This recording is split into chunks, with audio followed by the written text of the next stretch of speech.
اچانک کار نصیر صاحب کے جسم سے ٹکرائی اور وہ کہیں فٹ دور اچھل کر گرے۔ اس کے بعد ان کا دماغ تاریکی میں ڈوبتا گیا۔ ارد گرد بھیڑ اکٹھی ہوتی چلی گئی۔ ان کے سر سے خون کافی مقدار میں بہہ چکا تھا اور بچنے کے امکانات کم تھے۔ بہرحال کار والے نے رحم دلی کا مظاہرہ کرتے ہوئے اسے لوگوں کی مدد سے گاڑی میں ڈالا اور ہسپتال پہنچا دیا۔ کچھ دیر بعد نصیر صاحب کے گھر والے بھی جمع ہو گئے۔ سر کی چوٹ گہری ہے، آپریشن کرنا پڑے گا۔ ڈاکٹر نے نصیر صاحب کی بیوی سے کہا، ڈاکٹر صاحب نصیر بچ تو جائیں گے نا؟ بیوی نے گھبرائی ہوئی آواز میں پوچھا، ابھی کچھ کہنا مشکل ہے۔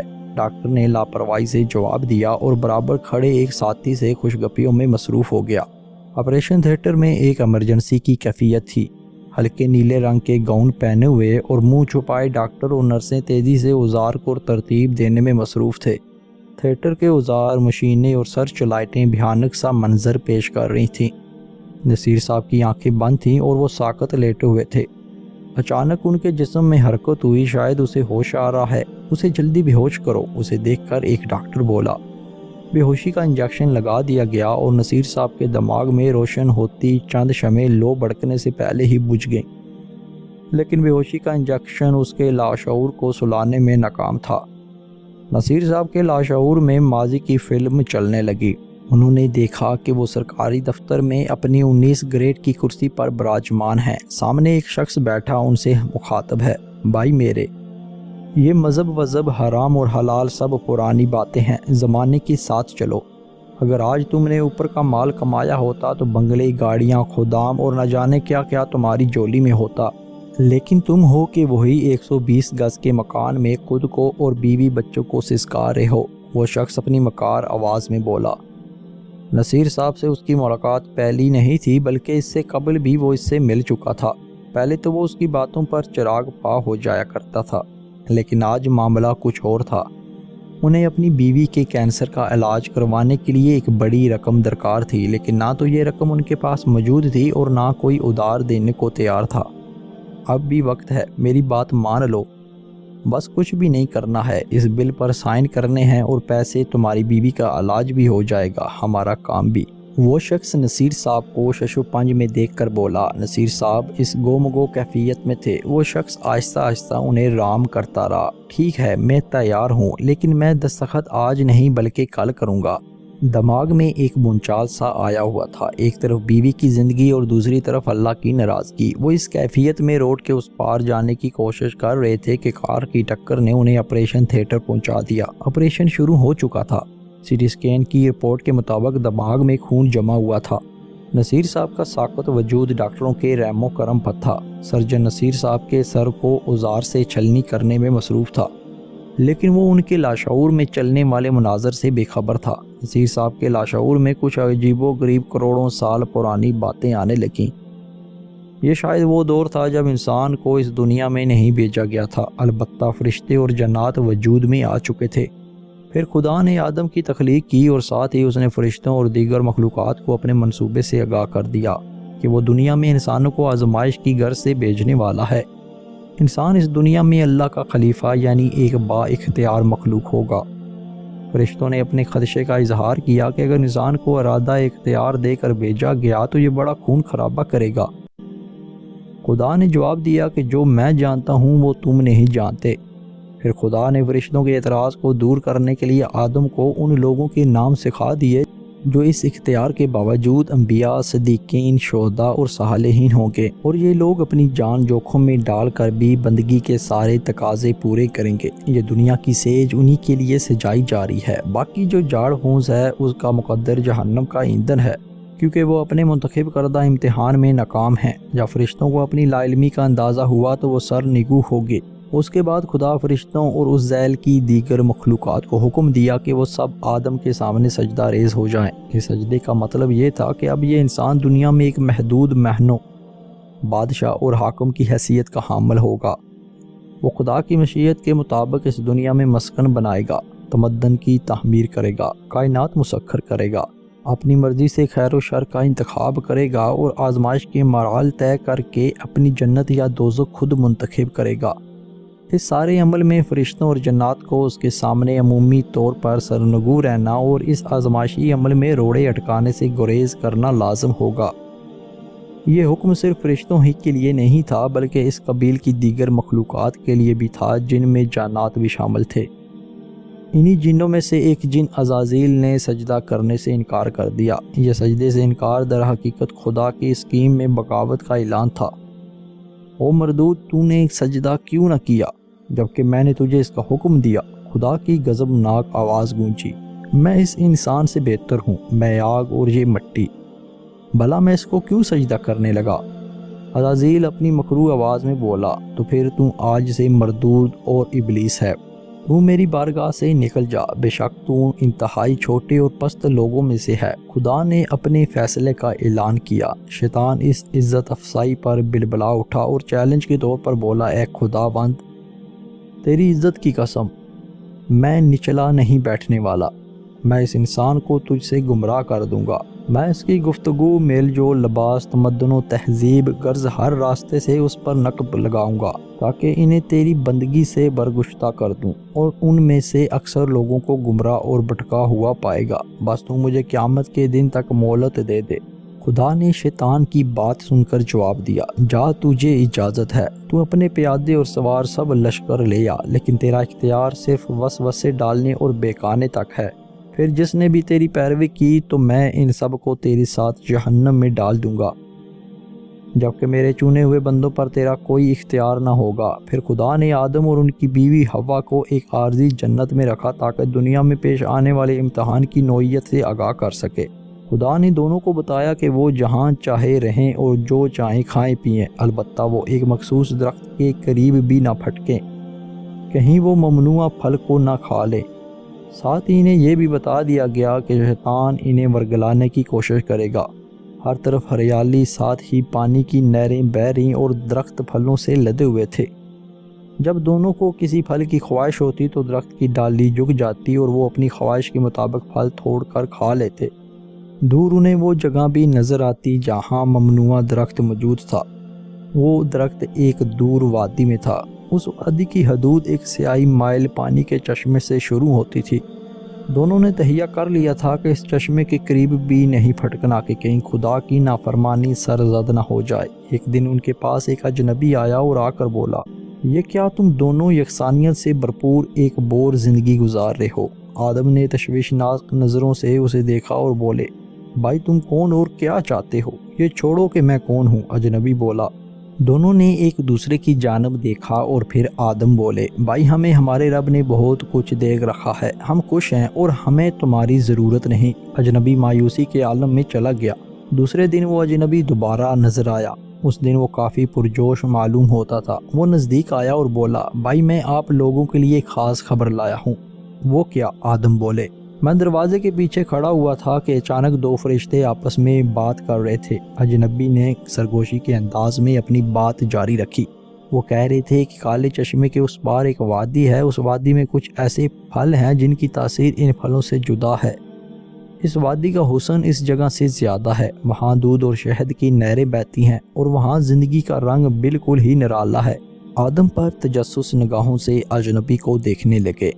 اجنبی نے تیر نشانے پر لگتے ہوئے دیکھ کر مزید کہا، ایک اور اہم بات، اور یہ بات میں صرف تمہیں بتا رہا ہوں کیونکہ میں تمہارا خیر خواہ ہوں، وہ یہ ہے کہ اس جگہ پر ایک ایسا درخت ہے جس کا پھل کھانے سے انسان کو ہمیشہ کی زندگی حاصل ہو جاتی ہے اور وہ کبھی نہیں مرتا بلکہ وہ تو فرشتہ بن جاتا ہے۔ بہرحال اب میں چلتا ہوں، اگر کوئی مزید خبر ملی تو کل بتاؤں گا۔ یہ کہہ کر وہ چلتا بنا۔ ساری رات آدم اور ان کی بیوی اجنبی کی باتوں میں سوچتے رہے۔ وہ اسی شش و پنج میں گرفتار تھے کہ اس کالے چشمے والی حد کو پار کر کے اس وادی میں جانا ہے یا نہیں۔ دونوں نے کافی سوچ بچار کے بعد فیصلہ کیا کہ اس وادی میں چلتے ہیں، کیونکہ خدا نے ادھر جانے سے تو منع نہیں کیا، البتہ وہ اس درخت کا پھل نہیں کھائیں گے۔ دوسری صبح وہ اس اجنبی کا بے چینی سے انتظار کرنے لگے۔ جب وہ نظر آیا تو اس نے گزشتہ ملاقاتوں کے برعکس لاتعلقی کا اظہار کیا۔ وہ دونوں مایوس ہو گئے کہ شاید اس کی نیت بدل گئی، چنانچہ وہ واپس جانے لگے۔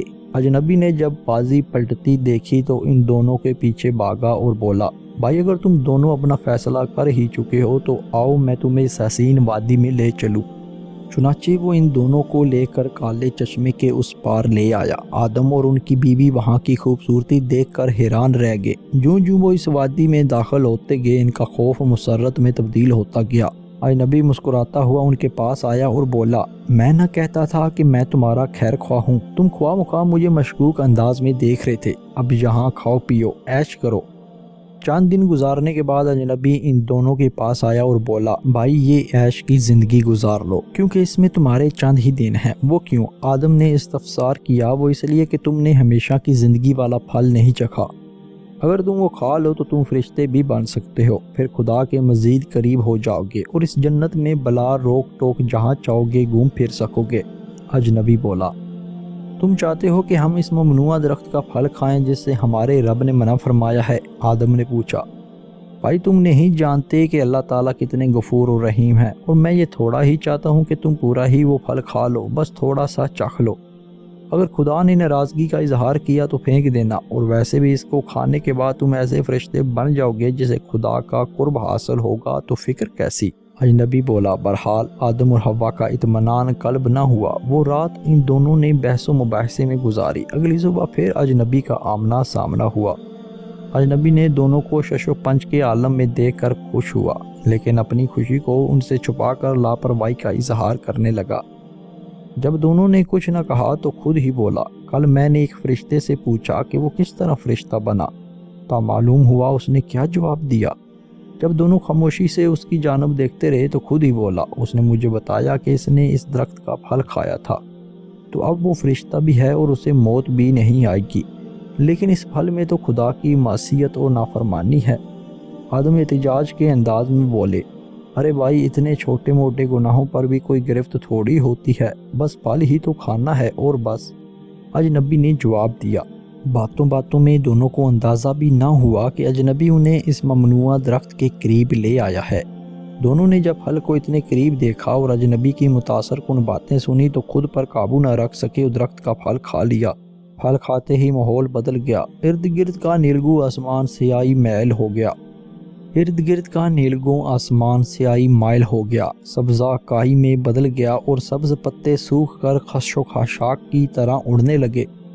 دونوں کو پہلی مرتبہ یہ احساس ہوا کہ جنت کی پوشاک ان سے چھینی جا چکی ہے، چنانچہ وہ درخت کے پتوں سے اپنے آپ کو ڈھانپنے لگے۔ انہوں نے اس مشکل صورتحال میں جب اجنبی کو تلاش کیا، وہ دور کھڑا نظر آیا۔ اس کی معصوم صورت بھیانک شکل میں بدل چکی تھی اور اس کے دانت بھیڑیے کے دانتوں جیسے ہو چکے تھے۔ وہ اجنبی نزدیک آیا اور بولا، میں شیطان ہوں۔ میں نے خدا کو چیلنج کیا تھا کہ میں اس انسان کو تیری بندگی اور جنت سے دور رکھ کر چھوڑوں گا۔ آج یہ میرا پہلا حملہ ہے۔ میری ساری باتیں جھوٹی اور سارے وعدے فریب تھے۔ نہ یہ درخت فرشتہ بناتا ہے اور نہ ہی ہمیشہ کی زندگی عطا کرتا ہے۔ اب بھگتو اس کی سزا جو تم نے عمل کیا۔ آدم اور حوا یہ سن کر اوسان خطا ہو گئے کہ وہی شیطان تھا جس سے بچ کر رہنے کا خدا نے حکم دیا تھا، اور وہ اسی دشمن کی باتوں میں آ گئے۔ دونوں کو احساس ہوا کہ جذبات میں آ کر وہ جو قدم اٹھا چکے ہیں اس سے وہ خدا کی فراہم کردہ نعمتوں سے محروم ہو گئے ہیں۔ ایک بے بسی طاری تھی۔ رات میں جگمگاتے تارے کہیں گم ہو چکے تھے۔ وہ چہچہاتے پرندے دور ہو کر خاموش ہو گئے تھے۔ سب جھرنے اور آبشاریں خشک ہو چکی تھیں کیونکہ وہ خدا کی نافرمانی کے مرتکب ہوئے تھے۔ اس یاسیت اور اندوناک غم میں دونوں کی روتے روتے آنکھیں خشک ہو گئی تھیں۔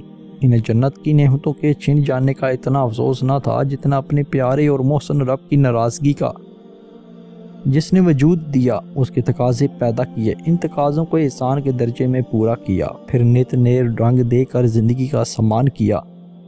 آج اسی کو فراموش کر دیا، اسی کی بات کو رد کر دیا، آج اسی کی دشمن کی بات مان لی۔ یہ احساس دونوں کو مار ڈال رہا تھا۔ پھر وہی ہوا جس کا ڈر تھا۔ ان کے رب نے انہیں پکارا، کیا میں نے تم دونوں کو منع نہیں کیا تھا کہ اس درخت کے قریب مت پھٹکنا، اور اچھی طرح سمجھا دیا تھا کہ شیطان تمہارا کھلا دشمن ہے؟ پھر یہ نافرمانی کیوں؟ دونوں روتے ہوئے سجدے میں گر گئے اور گڑ گڑا کر دعا مانگنے لگے، اے رب، بے شک ہم نے اپنی جانوں پر ظلم کیا، اور اگر تو نے ہمیں معاف اور ہماری حالت زار پر رحم نہ کیا تو ہم تو ابدی نقصان اٹھانے والوں میں سے ہو جائیں گے۔ ایک نافرمانی شیطان نے بھی کی تھی، لیکن جب خدا نے اسے اس کی غلطی کا احساس دلایا تو بجائے اپنی غلطی ماننے کے اس نے خدا ہی کو مرود الزام ٹھہرا دیا اور سرکشی دکھائی، لیکن آدم و حوا نے اس کے برعکس رویہ کا مظاہرہ کیا۔ انہوں نے خود کو الزام ٹھہرایا اور خدا کے سامنے جھک کر معافی اور رحم کا مطالبہ کیا اور توبہ کے ذریعے اپنی اصلاح کی پیشکش کی۔ خدا نے دونوں کو معاف کر دیا کیونکہ وہ واقعی غفور یعنی ڈھانپ لینے والا ہے اور انتہائی شفیق اور مہربان ہے۔ پھر منزل بدلا اور خدا آدم سے مخاطب ہوا، اے آدم، اس تجربے سے سبق حاصل کرنے کے بعد اب تم اپنی بیوی کے ساتھ زمین میں اترو اور ساتھ ہی یہ مردود شیطان بھی۔ تم دونوں ایک دوسرے کے دشمن رہو گے۔ تمہیں ایک مقررہ مدت امتحان تک اسی زمین میں جینا اور یہیں مرنا ہے، اور اسی زمین سے تم دوبارہ زندہ کر کے آخرت کی جواب دہی کے لیے اٹھائے جاؤ گے۔ بس اپنے اس ازلی دشمن ابلیس سے بچ کر رہنا۔ میں نے تمہاری فطرت میں خیر اور شر کا بنیادی شعور رکھ دیا ہے، اسی کے ساتھ ہی میں نے اپنے پیغمبروں کے ذریعے ہدایت کا بندوبست بھی کیا ہے۔ چنانچہ جس کسی کے پاس بھی یہ نور ہدایت پہنچے اور وہ اس کی پیروی کرے تو وہ شیطان کو شکست دینے میں کامیاب ہو جائے گا۔ یاد رکھو، شیطان اور اس کا قبیلہ تمہیں ایسی جگہ سے دیکھتا ہے جہاں سے تمہارا گمان بھی نہیں ہوتا۔ وہ تو چاہتا ہے کہ تمہیں فحاشی، خدا سے بغاوت، ظلم و عدوان اور فساد فی الارض کی زندگی میں ملوث رکھے تاکہ تمہیں میری بندگی سے نکال کر لے جائے۔ بس جس نے میرا کہا مانا تو وہ میرا بندہ ہے، اور جس نے اس کی بات مانی تو وہ میری بندگی سے نکل گیا۔ آپریشن مکمل ہو چکا تھا۔ سرجن نصیر صاحب کے سر میں آخری ٹانکے لگا رہا تھا۔ باہر ان کی بیوی اور بچے بے چینی کے عالم میں ٹہل رہے تھے۔ یہ چند گھنٹے ان کے لیے صدیاں بن گئی تھے۔ اچانک دور انہیں ایک ڈاکٹر تھیٹر سے باہر نکلتا نظر آیا۔ سب اس کی جانب بے تابی سے لپکے۔ ڈاکٹر صاحب، کیا ہوا؟ نصیر کی بیگم نے پوچھا۔ آپریشن کامیاب ہو گیا ہے، آپ کو مبارک ہو، بس چند گھنٹوں بعد انہیں ہوش آ جائے گا، ڈاکٹر نے جواب دیا۔ ہوش میں آنے کے بعد نصیر صاحب کی آنکھیں کھلی تو ابتدا میں تو وہ کچھ دیکھنے سے قاصر رہے۔ جب آنکھیں اس اجالے کی عادی ہوئیں تو دیکھا کہ ان کے بیوی بچے ان پر جھکے ہوئے تھے۔ انہوں نے اپنی بیوی کو دیکھا اور ان کی آنکھوں میں آنسو آ گئے اور وہ اپنی اہلیہ کی بیماری کے بارے میں سوچنے لگے۔ اسی اثناء میں شیطان پھر حملہ آور ہوا اور ورگلانے لگا، لیکن نصیر صاحب کی روح جو سفر طے کر کے آ رہی تھی، اس میں سبق یہی تھا کہ رب کی رضا کے لیے بڑے سے بڑا نقصان گوارا ہے۔ چنانچہ وہ شیطان سے مخاطب ہوئے، مجھے اپنی بیوی کی موت گوارا ہے، لیکن تیری اطاعت منظور نہیں۔